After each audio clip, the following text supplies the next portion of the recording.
Bonjour à tous, voici la troisième partie du cours sur la proportionnalité. Aujourd'hui, nous allons voir les calculs avec des pourcentages. Voici quelques exemples basiques dans lesquels on utilise les pourcentages. Premier exemple. On estime qu'en 2050, les 2 milliards de personnes de plus de 60 ans représenteront 20% de la population mondiale. Quelle sera, selon ces estimations, la population mondiale en 2050 ? Le plus simple est de placer ces données dans un tableau dans lequel la première ligne correspondra à la population et la deuxième au pourcentage. Dans la première colonne, on place la population totale et dans la deuxième colonne les personnes de plus de 60 ans. Ainsi, avec un simple produit en croix, on peut facilement trouver le résultat. Prenons un autre exemple. La population de la France métropolitaine est passée de 60 millions en 2003 à 62,7 millions en 2010. Exprimez cette augmentation par un pourcentage.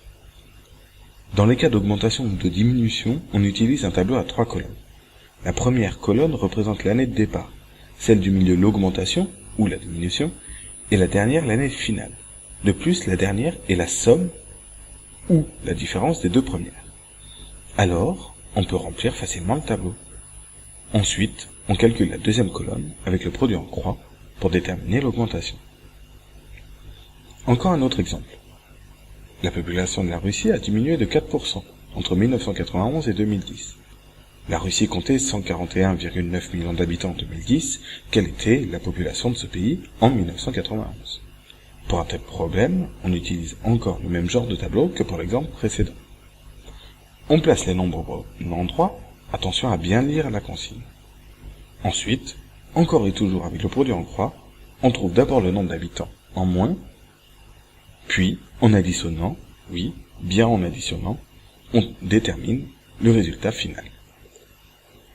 Enfin, abordons un autre type de problème avec des pourcentages. Supposons deux groupes de personnes. Dans le premier groupe de 5 personnes, 20% sont des femmes. Et dans le deuxième groupe de 10 personnes, 50% sont des femmes. On se pose la question de savoir quel est le pourcentage de femmes au total. Pour cela, il faut commencer par calculer le nombre de femmes de chaque groupe. Ensuite, il faut réunir les groupes et calculer le pourcentage de femmes sur le total du groupe. On trouve alors le résultat suivant. Attention, ce résultat n'est ni la somme des deux pourcentages, ni la moyenne. Pour résumer, pour utiliser les pourcentages, on peut se servir d'un tableau de proportionnalité à plusieurs colonnes. De plus, dans le cas où on calcule le pourcentage dans la réunion de deux groupes, il ne faut pas déduire la réponse, mais la calculer comme si on avait un seul groupe. À bientôt!